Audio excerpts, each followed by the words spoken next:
นอนอยู่กลางป่าไปนี่ย่านอยู่บ่จะย่านยังย่านจะย่านยังย่านยังย่านปีบ่อยู่ปุยบ่ลูกปลาแล้วตัวใหญ่อีกเฮ้ยเนาะพ่อเจ้าอยู่ใช้พ่อเจ้าน่ะอยู่เพื่อนนั่นน่ะอยู่เพื่อนอยู่พ่อเจ้าน่ะเนาะทั้งผู้เป็นแม่ยังไม่ทันบอกครับที่เราบอกลูกว่าพอโบอยู่น้ำเขาแล้วจะให้ลูกเป็นคนดีเริ่มต้นบอกแบบนี้โดยอยากให้ลูกฟังว่าแม่บ่ให้ดื้อแต่แม่โดยพอแล้วก็โบอยู่เบิ่งลูกนะแม่แล้วแม่เบิ่งลูกคนเดียว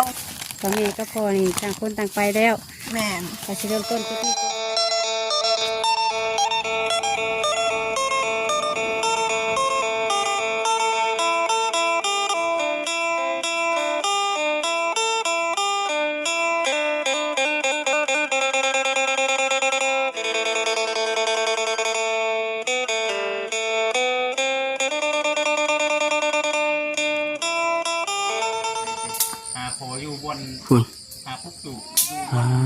ทดพี่น้องเนาะกำลัง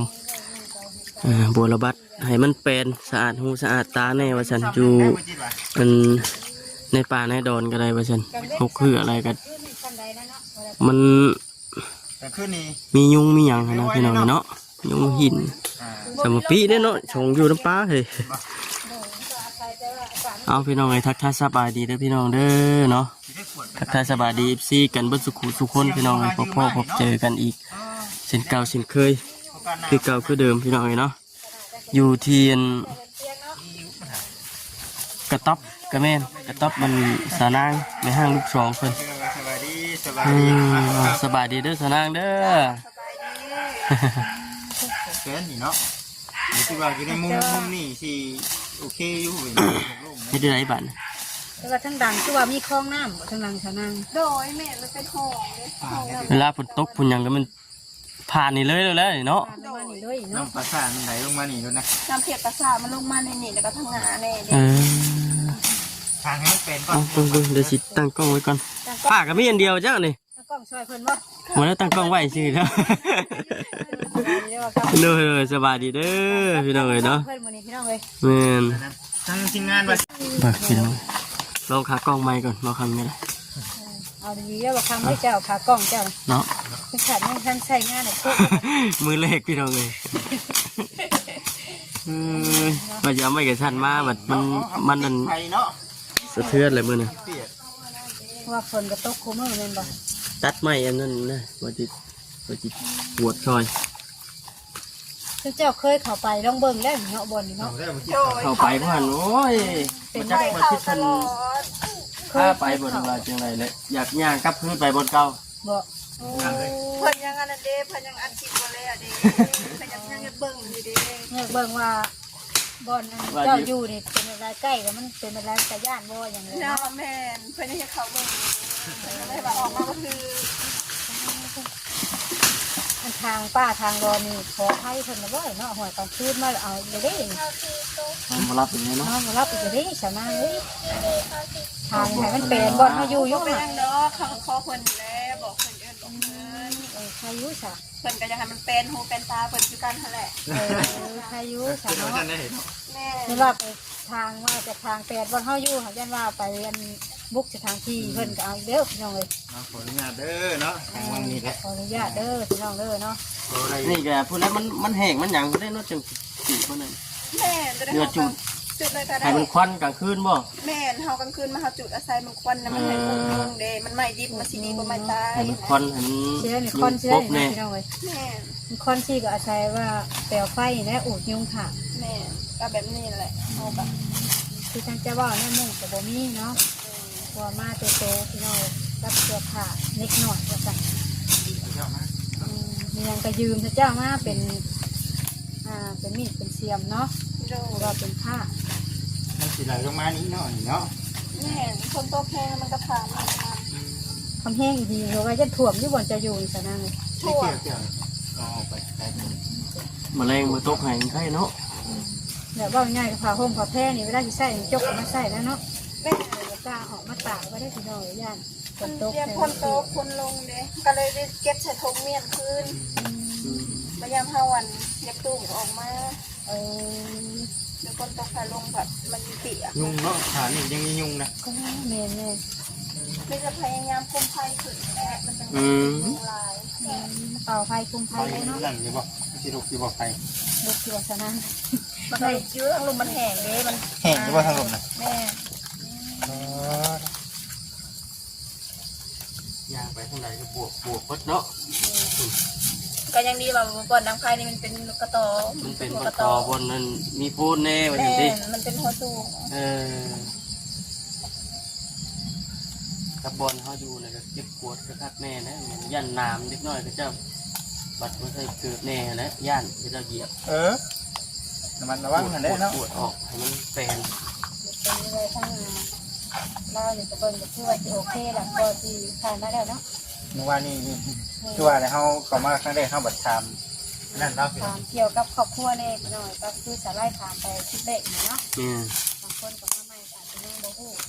นะเราก็อยากไปเข้านี่นะแต่ก็คนลาวก็หลายคนละคนก็มาโอ้มาลงมาดิ่งน้ำนี่ก็ ยุงบ่น้องเพชร ผ่อนคลายไปน้ำเห็นติ คือสิคนค่ายแล้วก็คือที่นี่กำลังใจไปนั่นแหละเอาไว้ มันก็สิเส้นบอลเข้าแบบนี้เห็นบ่ เนี่ย มีไฟอยู่นี่มันก็ ยุ่งกับสิบ ยุงก็อยากพระแน่นะ มันก็อยากฆ่ากันแน่แต่ยังดีเด้สิว่ามันนี่เนาะ แต่คนมันใหญ่ตัวนี้มันบ่ติดเนาะ มันติดมันเปียกมันบวมมากเลย แต่เมื่อนี้ยังแต่ยังบ่เห็นเนาะทางบ่อแสนเนาะ เป็นไปครอบครัวหนึงพี่น้องเอ้ยเนาะยังสิมาอยู่ ไปครอบครัวนึง แต่ว่าท่านจงไว้ให้มันแห้งก่อนบ่หรือว่าจังไดเดี๋ยวจะหน่อยก่อนบ่ เอาไฟนี่ติดทางประชุมเลยก็ได้ มันสิใหม่อยู่ว่าซะนะ มันกับ เอาอาศัยควันได้บ่ได้ มันกับสิมีโอกาส ก็ติดอยู่สิ โอ้ยเนาะทางทีมงานก็ยังบ่ทันได้มาพี่น้องเอ้ยเนาะยังบ่ทันมาฟังเบิ่งว่าสิเป็นจังไดเนาะทางทีมงานก็คือเว้าแน่แหละพี่น้องเอ้ยเนาะยังสิ ทางไปเนาะ แม่น เวลาช่วงค่ำพอดี ส่งคำเนาะ ทุกพี่น้องเนาะ ยุงเนาะ ใครแต่ว่าหมูมีมุดงามโชคดีเต้ตัวนี้บัดฮะมีบ่ ตัวนี้มันยัง เอ้า ตัวนี้มันยังโมมา บ่ ตะเวนสต๊อกนี่เดี๋ยวมันกำลังเริ่มมานี่ โอ้ยเนาะพอแห้งเล็กเห็นว่า นอนกำลังได้ที่นอนกำลังเจ็บโอด มีการครบ มุดงามกัดเลยว้ย เด็กยุงเนี่ยยังหมดคือเก่า อืม แต่ว่าเฮามีดังไฟเนี่ยยุงมาจากเพิงเนี่ยแต่หมดงานมัน อื ตัด มอืมอืมอืม เวลาน่ะเด็กน้อยเพิ่นกินข้าวกินน้ำ แม่เนี่ยเศษหอกเศษอาหารเนาะเป็นพวกกองนกกองนมนี่ก็คือกันเพิ่นมาตึกเบิดได้เนี่ย โอ้ยเนาะย่านแต่ฝนตกยุ่งให้กันละพี่น้องเลยยุ่งกินสาวไร่พี่น้อง ระวังเด้อน้องน้ำเพชรเด้อระวังยุงหามเด้อนอนแคบปลาแคบดอนทีส่วนมือมาเลยตกปูได้ป่ะเนี่ย นิดหน่อยเนี่ยเนาะมันครบ คืนเนาะ นอนรับคักอยู่บ่เมื่อคืนนี่น้องน้ำเพชร รับ รับคักอยู่ยังโมจักอย่างช้ำนะเนาะ จะควบมันแหละพี่น้องเอ้ยเนาะ ถ้าเพิ่นฮู้จักนี่จักสิว่าจังได๋กันเนาะใจเพิ่นนะ จะนอนบนใดนี่บ่ทั้งกลางบ่ นอนคอ มันขอบแม่ได้นอนขังทีเนาะอย่าลูก ลูกที่นอนทางนี่ อย่าลูกตกกันตุยเนี่ย ลูกเด้ดิ ถูกแล้วเนาะ นี่ใส่ปืนไฟแล้วอุดยุ่งพี่น้องเอ้ย ทางเบิ่งทางทีมงานว่าสิต่อมาอีก โอ้ระดมได้คุยกันเรื่องเนาะเรื่องจะทานกับบนอยู่บนเช้าอย่างเงี้ยเนาะ ถ้าตอนเขาอยู่นี่กับบูรบัตรักษาให้มันเป็นก่อนยังไม่ทันได้พูดว่าสิเป็นอะไรภายภาคหน้ามัน มาคุยกันเรื่องนี้แหละ เนี่ย เอาใจสิเฮ็ดกระท่อมของให้เราโตบ่จังไงค่ะเป็นคือเป็นที่นึงพี่น้องเพราะว่ามันฉันนี่มันมีบนอยู่ด้วยเนาะบนพระตะเปียกเนี่ยพี่น้อง นี่ครับลูกแล้วเนาะลูกแล้วพี่น้องเอ้ยปั่นเด้อเนาะลูกแล้ว ระวังแต่พยางเจ้าแล้วมันเห็ดกูดบ่ได้มัน เบิ่งเด้อเนาะ เราตีได้หม้อประทัดได้เนาะ คนกรุบกลัวแล้วพี่น้องเอ้ยกดป้ายนี่ได้แล้วเนาะตาเลย โดย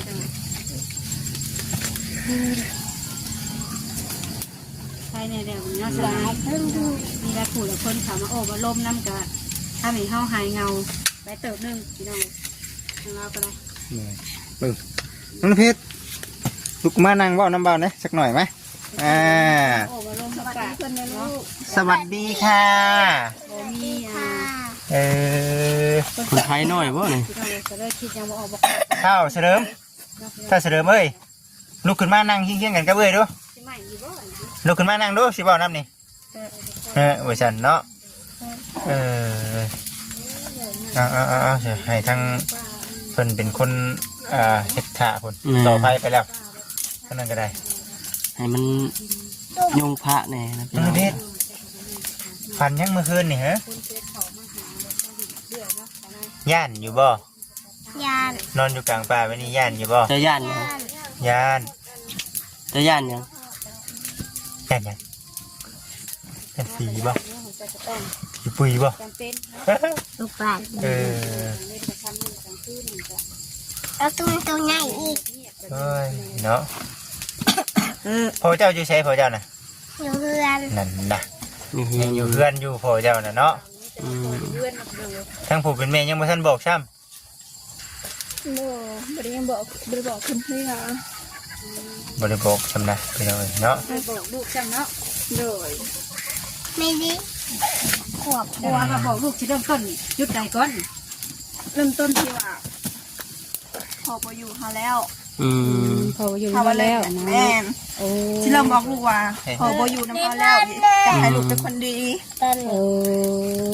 ก็คือเริ่มต้นบอกแบบนี้ โดยอยากให้ลูกทั้งกว่าแม่บ่ให้ดื้อแต่แม่ โอ้โดย พอแล้วก็บ่อยู่เบิ่งลูกนำแม่แล้วแม่สิเบิ่งลูกคนเดียว กับแม่ก็พอนี่ต่างคนต่างไปแล้ว แม่น ก็จะเริ่มต้นจุดนี้ก่อน โดย โอ้โดยใช่ไหมเลย เดี๋ยวให้น้องคนใหญ่บ่ แต่ว่าง่ายก็คือความคิดของสาวนางนี่อยากให้ลูกนี่ใหญ่ขึ้นกว่านี้เราอยากให้เพิ่นเข้าใจแม่แล้วก็ความคิดเพิ่นให้เป็นผู้ใหญ่กว่านี้ก่อน คือว่าเนี่ยพี่น้องมันเล็กน้อยลูกเต้าเขาใหญ่ขึ้นมาเขาเจ้าจักเองเนี่ยพี่น้องเนาะคอย รู้จักไปอีกอย่างก็อาจจะถามแม่เนี่ยเนาะที่อยู่เฮิงไปแล้วก็บ่เห็น ที่คือบ่เห็นว่าซั่นเนาะ ที่อยู่ไปบ่เห็นพ่อก็อาจจะถามแม่ถ้าแม่สิบ่บอกว่าเป็นไปบ่ได้ได้เนาะสาวนาง โดย เราต้องได้บอกมื้อใดมื้อหนึงพี่น้องเลย ยุงครบเนาะคักกะดินี่ ขนาดตอนเว้นนี่เนาะบ่ให้เราคุมไผบ่ให้เราครัวไผเป็นได้ได้ปะ ถ้าขาดจุไผดุกอยู่ก็ยังครบเนาะ น้องเพชรบ่มียุงบ่ยุงครบอยู่บ่ พี่น้องเลย ขนาดเฮาย่างตีนอยู่นี่ก็ยังกัดเลยพี่น้องเนาะก็ ทำใน มีส่วน อยู่นี่ กลางคืนนี่เพิ่นกลางคืนนี่แฮง ชีวิตของสาวนางแม่เลี้ยงเดียวพี่น้องเลยต้องใช้ฟืนไฟอุดยุงเพื่อบ่ให้ยุงครบลูกเนาะถึงใบไม้สิเปียกก็ต้องคุมให้ไฟติดไฟดุกว่าซั่นพี่น้องเลยกระบะกระเบาะแต่เราเป็นมียิ่งใช่มียิ่งเลี้ยงลูกคนเดียว เป็นทั้งพ่อทั้งแม่นะเนาะบัดนี้เนาะ เป็นทั้งพ่อทั้งแม่ให้ลูกสองคน กินลูก กินได้ยานั่นกินยาแล้วบ่มียา ยังอยู่ ยายัง กินเลย เป็นไข่ดิให้ลูกสาวก็แล้วพี่น้องเลย ใส่เป็นหนาว สิ่งลำบากที่สุดก็คือเด็กน้อยเนี่ยเนาะเวลาเป็นไข่เป็นหนาวมากจะเช็ดจังใดพี่น้องเลยก็ชีเห็นหันหน้าไปพึ่งไผ่แม่นบ่ โดย คือว่าแล้วมันหลายสาเหตุคือว่าเนาะ ก็สิไปทางอื่นไกลครับผู้เล็กน้อย2คนนี่เด้พี่น้องเอ้ยตัวนี้ ทำไม เด้อ สิไปเฮ็ดเวียกเฮ็ดงานแบบลูกสองคน จักสิปะไว้น้ำไผติ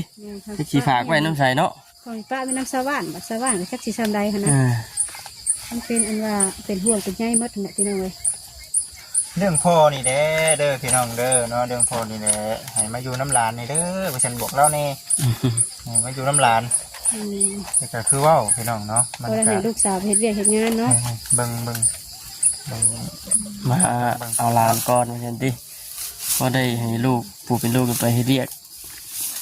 มีรายได้มีอาชีพเฮ็ดเวียกกินแน่ จริงๆยังบ่ทันได้ไปเฮ็ดเวียกเนี่ยพอได้ไปหากินยังบ่อื่นแน่นะหาอยู่หากินพอ อย่ามาให้ลูกเนาะ แม่อันนี้ยังเฮาสิไปขอเพิ่นตลอด บ่ได้ บ่ได้เลยเนาะ แม่นคำว่าสิขอเพิ่นกินก็ขอเรื่อยหลานเฮาก็เกรงใจว่าซั่นนะลักษณะ ว่าพอ หาด้วยตัวเองแน่หั่นนะ ถ้าสมมติว่าเป็นไปได้เนาะ แม่น พออันน่ะหาของมาได้เขาวได้น้ำดีได้อเหยเนาะเคยกลัวไปหาอันน่ะ ขอไปเรื่อยๆเนาะ เนาะ อืม ขอชั่วโมงใดก็ เกรงใจ เกรงใจเพิ่นแล้วเนาะ โดย อืม แต่ถึงขันหาก็มาอยู่นี่ก็ยังคืออย่าเกรงใจเพิ่นแล้วแมันบ่ แม่นอันนี้เขาก็ยังบางเถื่อคอยกับโบกล้าฮอตชูหนาเพิ่นได้เพิ่นย่างมากเพิ่นท่ามว่าเพิ่นยังอยู่เพิ่นก็สิเมมาทักทายแน่นะดำน้อย โอ้ เฮาก็แบบว่าพยายามบ่ตอบเพิ่นแน่แล้วก็ลบหน้าเพิ่นแน่ให้เกรงใจเพิ่น อืม ที่เฮามาอยู่ที่สุวาไซอยู่นี่ เลยก็แม่นพร้อมใจอยู่เนาะพี่น้องเอ้ยเพิ่นก็บ่แม่นว่าสิอาศัยเพิ่นได้ตลอดเนาะ โดย ว่าเพิ่นก็ครอบครัวของเพิ่นนะพี่น้องเฮาก็ครอบครัวของเฮา แม่น แนวได้ซอยเดือตัวเองได้ก็ซาใจนี่ก็อยากให้หาคุดที่ดอกที่โลหาหน้ำไม้หน้ำมันเนาะพี่น้องเอ้ยเขามีครูเอาลูกเอาเต้าเราอยู่นี่นะ โดยนี่ก็บางเถื่อก็คุดแทนนี่นะแทนเดินในไก่นะลูกไปนำ โอ้ยุ่งสิบ่ครบกระโทษบ่ ครบก็จำเป็นแล้วใส่สักยาวให้ บ่มี ไปเธอใกล้เลยติ แม่ บ่มีคนเอาพี่น้ แล้ อง วก็ เอ้ย ไปแถวไกลเดียวเป็นเป็ดให้น้องได้ทำไปทางนี้มันเป็นอันเด้ ก็ซ่า ถึงช่วงฝนตกน่ะมันยังบ่ค่อยเห็น ยังบ่พอดอกเดียวนี่พูดมัน เนี่ยพี่น้องเอ้ย หน้ำไม้เห็นแล้ว แดดมันยัง หน้ำไม้กินหน้ำไม้ชั่วโมงกินให้เป็น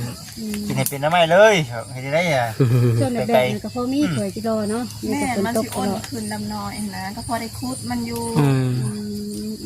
พี่น้องเอ้ย ไปไกลพัดเป็นห่วงลูกบัดนี่คันลูกไปนำก็คือว่านะ ยุงที่หนูกินเขา เป็นป้าแต่นี่ก็อยากพกในเนาะคำสิทางให้เบิดนี่ก็อยู่พี่น้องเอ้ยมันบ่ไหวเด้นี่เนาะในกลางป่าเลยนะก็ สี สิ พ ว่า ยายามทางแต่บริเวณที่ เอ ใก อ ล้ อยู่แต่แถวเฮา ไปสุดเพราะว่า แถวบนเขาอยู่ นะ อืม กลางคืนหวยนอนดีงูเงี้ยวลงมาแต่กอไผ่นี่ก็พอแล้วอีกเด้นี่ก็ แม่แต่มีดนึงก็เจ้าคนนี้มันเป็นตึบเลยเด้พอดีรอดได้หน่อยหนึ่งได้ โอ้แล้วเจ้าว่าเป็นคนทางนี่นะ แม่ขอ น้องมาให้เบิ่งน้ำบ่ มึงนั่งกันดี เบิ่งน้ำกันดี เด็ดนี่ เนี่ยเนาะเล็กน้อยก็บ่รู้หยัง อืม ถามอะไรมีแต่ว่าพออยู่เพื่อนพี่น้องเอ้ย ระวังตกเด้ออุ้ยเด้อ มีแต่ว่าพออยู่เพื่อนพี่น้อง ครับไปนอน ๆแค่ไปนอนอยู่กลางพุ่นล่ะไป ลูก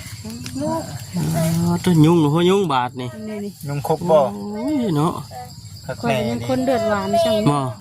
แม่นี่ค่อยยุ่งมันมากิน ติดอยู่เนาะบัดนี้ติดแล้วพี่น้องเนาะแค่นี้แล้วบัดนี้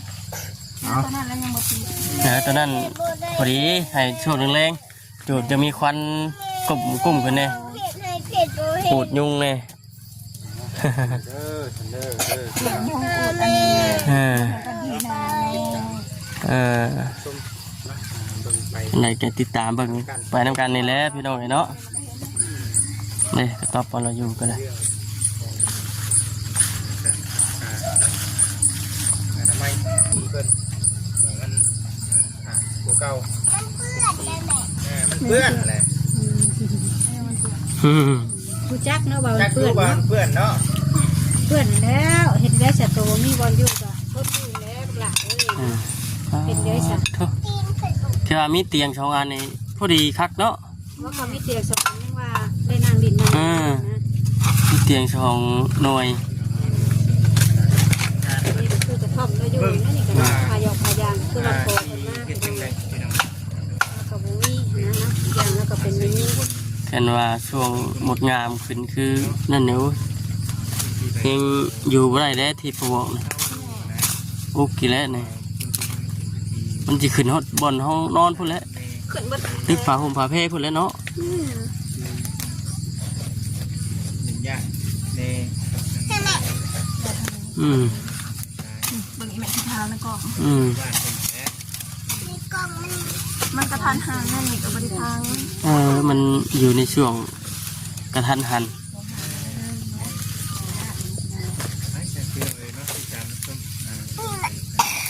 อืม ขึ้นอยู่เทิงนะน้อยบางนี้แม่ เอาโอเคพี่น้องคลิปนี้ก็คือสีประมาณนี้แหละพี่น้องเนาะจะได้ติดตามชมเบิ่งกันพี่น้องเนาะโอเคพี่น้องอยู่ดีไม่แห้งเด้อสบายดี